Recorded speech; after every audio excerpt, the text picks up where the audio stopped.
Então vamos lá, pessoal. Então hoje aqui a gente vai começar um trabalho mais focado na prova de legislação previdenciária do INSS, tá? Então o que a gente vai fazer aqui, a partir da aula de hoje? Vamos corrigir a prova. Então a prova ela aconteceu no ano de 2016, ela está numa maior expectativa de que esse concurso aconteça novamente, uma expectativa de vagas absurdas, tá? Então, vamos dar uma atenção especial aqui no que aconteceu na última prova, até para ajudar a gente aí para fins de revisão, já na preparação desse próximo concurso, tá? Então, em 2016, quando aconteceu a prova, a banca foi o Sebrasp, né? A CESP, tá? Foram 120 questões, sendo 70 de legislação previdenciária, mais do que a metade da prova. Veja como essa matéria ela é importante, ela é de vital importância aí para conseguir a aprovação. Tá? Então, mais da metade da prova é de legislação previdenciária. Então, eu dividi aqui em 7 blocos, 7 bloquinhos, cada bloco 10 questões.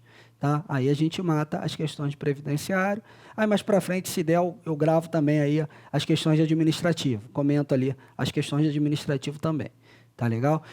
Lembrando que das 70 questões, 2 foram anuladas. Eu não vou comentar essas questões que foram anuladas, vou contar aquelas apenas que não tiveram ali nenhuma irregularidade, embora houvesse ali algumas impugnações e o gabarito seja bem questionado. Tá? Essas é a que eu vou tratar aqui. As 2 que foram anuladas, eu não vou comentar, eu vou passar batido, que são questões que têm algum vício. Tá? Então, a sequência aqui da aula vai seguir o caderno Alga. Tá? Então, se você quiser consultar aí na internet, quiser ter a prova em mãos exatamente na sequência aqui das videoaulas, a sequência que eu vou seguir aqui é a sequência do caderno Alga. As questões de legislação previdenciária começam aí na número 51. Tá legal? Então, sem muitas delongas, né? Vamos começar que vai ser uma ótima revisão. Corrigir essa prova é, de fato, uma ótima revisão, principalmente aí para quem já viu a matéria toda, para quem está se preparando há mais tempo. Para quem não está, também é uma boa apresentação da matéria. Tá? Então, vamos lá. Questão 51.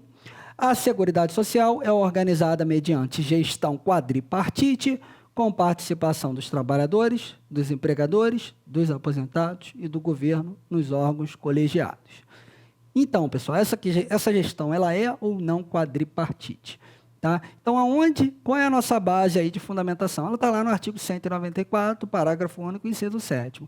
Lá ela traz, sim, essa gestão quadripartite, falando aí da participação dos trabalhadores, dos empregadores, dos aposentados e do governo, né? Da sociedade como um todo, de todos os polos. Todo mundo tem que se engajar, porque a Seguridade Social é importante para todo mundo.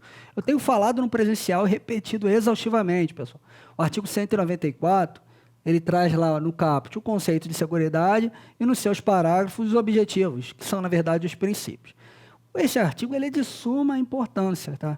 Então, ele é ali a coluna vertebral dessa parte conceitual e de aplicação de princípio quando a gente fala de seguridade social. Então, você não pode ir para a prova sem ler esse dispositivo a seco. É que nem quando a gente fala de financiamento. Você não pode ir para uma prova de financiamento da Seguridade Social sem ler o artigo 195, que é ali o esteio da parte de financiamento. Ler, quando eu falo, é ler o artigo mesmo. Ler o artigo, seus incisos e parágrafos e o que tiver lá. Fazer uma leitura a seca do dispositivo. Isso é muito importante. Tá? Então, o 194 e o 195 vão ser os seus melhores amigos ali na véspera da prova. Tá? Você tem que ter vários contatos com ele. Então, esse item, o item está certo. Então, é um item aí que não tem nenhum problema, considerado certo, sem nenhuma especificidade. 52, a Lei Eloy Chaves, que criou em cada uma das empresas de estrada de ferro existentes no país uma caixa de aposentadorias e pensões para os respectivos empregados, foi o primeiro ato normativo a tratar de seguridade social no Brasil. E aí? Pessoal, Lei Eloy Chaves. É muito, muito importante. É super IPC, tá? Quando a gente trata dessa primeira parte do edital que fala de história da Seguridade Social no Brasil. E se no próximo concurso a banca for a CESP, aí é muito mais importante ainda, porque a CESP vem trabalhando exaustivamente essa Lei Eloy Chaves em concurso. Você pegar aí 2018, 2017, você vai achar questões da CESP envolvendo a Lei Eloy Chaves. Tá? Ela é muito importante para a gente. Vamos ver agora o porquê. Olha só, o Decreto Legislativo 4.682 de 23, em 24 de janeiro de 23, surge o marco inicial da Previdência Social no Brasil, a Lei Eloy Chaves. Esse é o posicionamento da doutrina majoritária. Pessoal, olha por que ela é importante. Porque majoritariamente entende-se que a Lei Eloy Chaves é o marco inicial da Previdência Social no Brasil. Ela inicia a Previdência no nosso país. O deputado federal Eloy Marcondes de Miranda Chaves, a pedido dos trabalhadores ferroviários estaduais, criou para estes a Caixa de Aposentadorias e Pensões, a CAP. A LEC, como ficou conhecida, previa que cada empresa de estradas de ferro no Brasil deveria criar e custear parcialmente a sua própria CAP, em favor de seus trabalhadores. Importante você saber que neste período já existiam outros diplomas legais sobre previdência, como, por exemplo, o Decreto Legislativo 3724 de 1919. Então, vamos lá, pessoal. O que era essa CAP, pessoal? Então, aqui a gente ainda não tinha um sistema de INSS, de Previdência, de INPS, como a gente teve aí no decorrer do ano e tem hoje. Tá? Então, essa CAP, ela vem para quê? Para atender essa necessidade social dos trabalhadores. Tá? Ela era custeada pela empresa com os trabalhadores, sem participação estatal, e nessa primeira CAP ela é direcionada para o quê? Para os trabalhadores da estrada de ferro. Tá? Então, não era para todo mundo. É claro que depois que surgiu essa CAP, as outras classes correram atrás para ter também as suas CAPs. E aí, o número de CAPs no país aumentou bastante. Tá? Mas veja bem, esse não é o primeiro diploma a tratar de previdência no Brasil. Tá? Já existiam outros, mas pelas suas características e pela sua importância, ele doutrinariamente é considerado o marco inicial da Previdência Social no Brasil. Tá? Muito importante isso daí. Então, voltando para a questão, olha o finalzinho da questão. Foi o primeiro ato a tratar de Seguridade Social no Brasil? Não. Já existiam outros, mas que pese existir outros, esse é considerado o marco inicial da Previdência no Brasil. Esse é o posicionamento majoritário. Por isso, o item está errado. Seguindo, questão 53, como eu disse aqui, eu não vou comentar as questões que foram anuladas, tá? Então, a 53 foi anulada, a gente segue para a questão 54.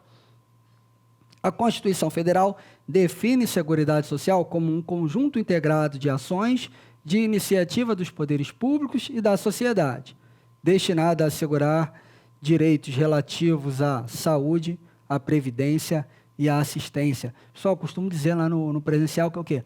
Quem tem Seguridade Social tem paz, paz com S, previdência, assistência e saúde. Previdência, direito de todos que contribuem. Assistência, direito de todos que necessitam, independente de contribuição. E saúde, direito de todos, independente de contribuição. Tá?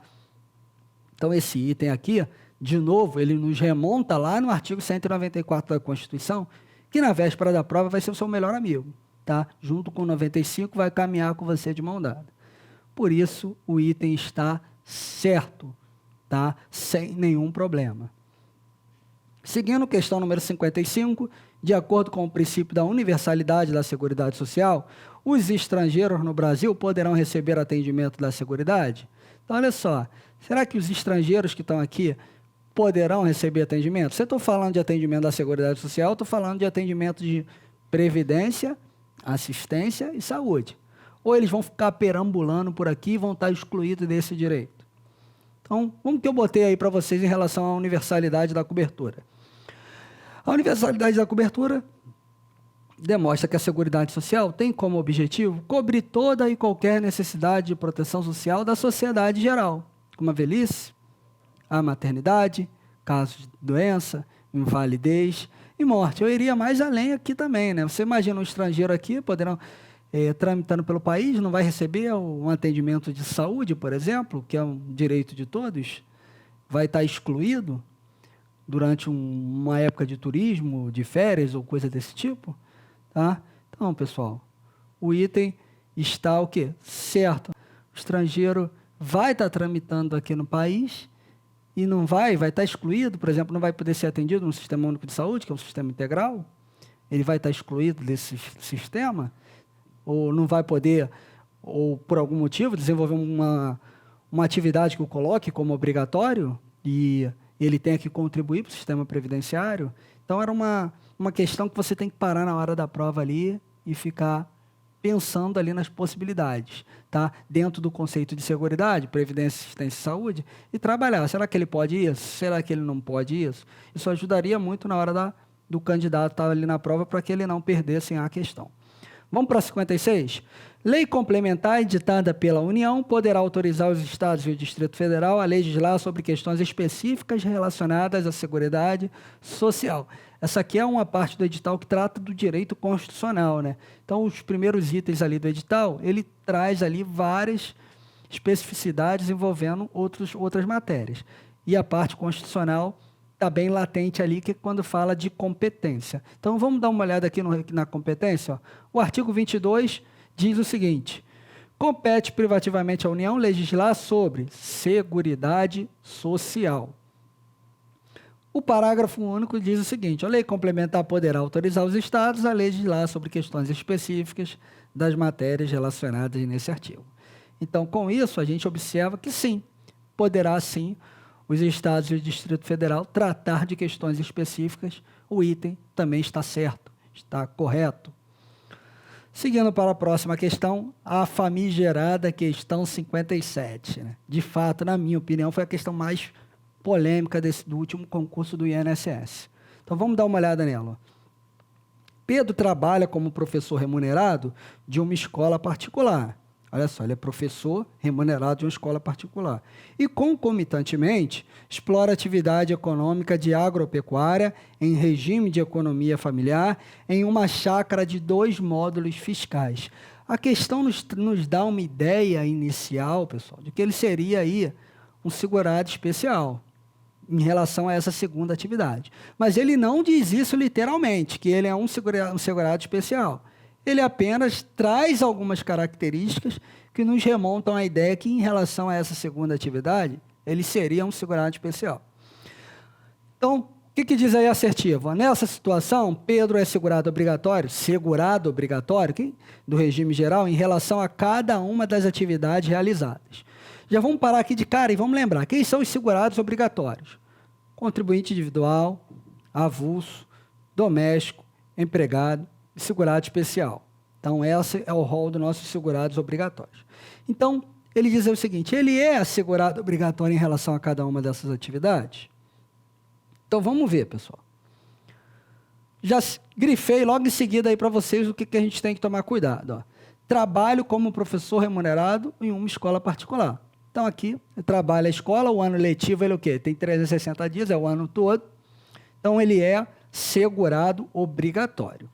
Tá? E aí ele diz que explora a atividade. Pessoal, por ele ser segurado obrigatório e trabalhar como empregado por mais de 120 dias ao ano, ele não tem como ser enquadrado em relação à segunda atividade como segurado especial.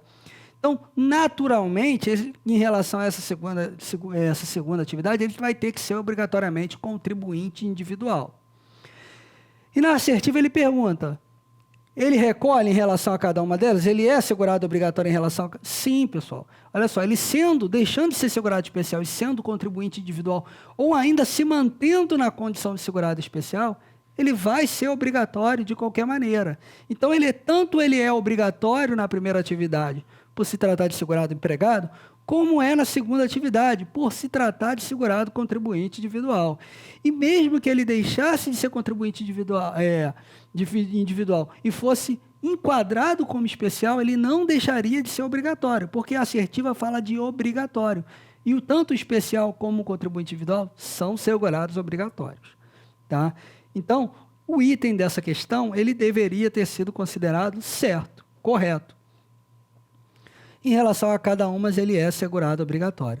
A CESP lançou na época o gabarito preliminar certo, houve recurso e o gabarito mudou para errado. E foi mantido o gabarito errado. E há uma ação judicial até hoje em curso aí, não sei se já chegou ao seu final, a última vez que eu olhei não, questionando aí essa mudança de gabarito. A meu ver, o correto seria ser mantida a questão como certo. Mas o gabarito oficial alterou e foi mantido e ficou até hoje como errado. Vamos olhar o texto da lei em relação a algumas coisas envolvendo isso aqui? Então, olha só.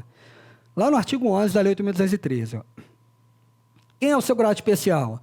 pessoa física, residente no imóvel rural, em aglomerado urbano ou rural, próximo a ele, que é individualmente, ou em regime de economia familiar, ainda que com auxílio eventual de terceiro, na condição de produtor, seja proprietário, usufrutuário, possuidor, assentado, parceiro ou meeiro, outorgado, comodatário ou arrendatário rural, que explore atividade de agropecuária em área de até 4 módulos fiscais.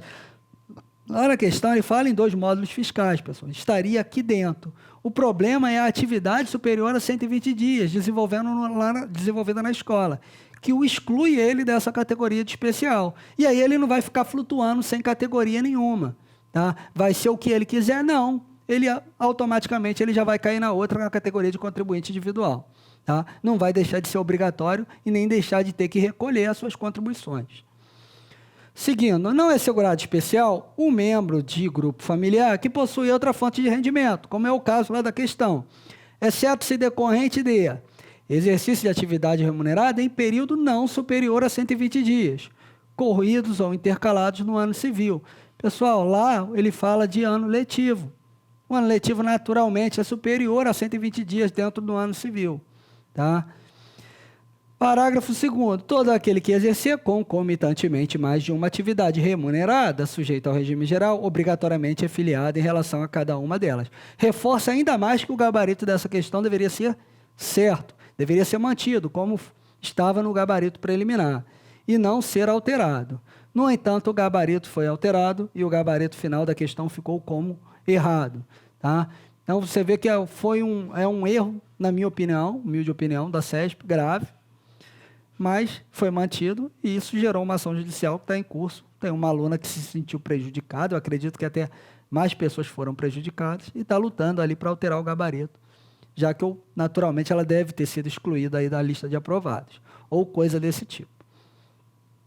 Seguindo questão 58, brasileiro contratado pela Organização das Nações Unidas, da qual o Brasil faz parte como membro efetivo, é considerado segurado obrigatório do regime geral, mesmo que domiciliado e contratado no exterior, salvo se estiver coberto por regime próprio de previdência social. E aí, pessoal, o brasileiro contratado pela Organização das Nações Unidas, ele é segurado obrigatório? Sim ou não? Olha aí, já botei o fundamento aí para baixo para vocês, se vocês quiserem depois dar uma olhada, está lá na linha inciso 5 do artigo 11 da Lei 8.213 de 91, sim, ele é segurado obrigatório. Tá? O que excluiria ele aqui da condição de segurado obrigatório seria a cobertura de regime próprio de previdência. Por isso que tem essa ressalva no final, salvo se estiver coberto por regime de previdência própria, que aí ele vai ser excluído. Tá? Então, questãozinha bem tranquila. 59. Pastor evangélico que atue exclusivamente em sua atividade religiosa, ele é considerado segurado facultativo do regime geral?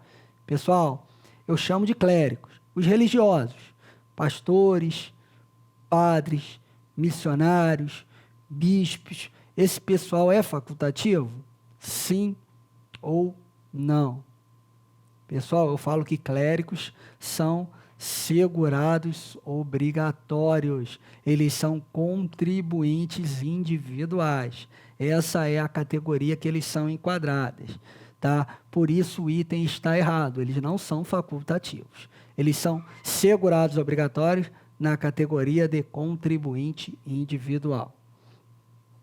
Seguindo a última questão da aula de hoje, então vamos lá, ó. É considerado segurado obrigatório do regime geral, na qualidade de contribuinte individual, o associado eleito para cargo de direção em cooperativa, associação ou entidade de qualquer natureza, mesmo que não receba remuneração. Então, se ele está lá, pessoal, como contribuinte associado, mas ele não recebe remuneração, ele vai ser segurado obrigatório?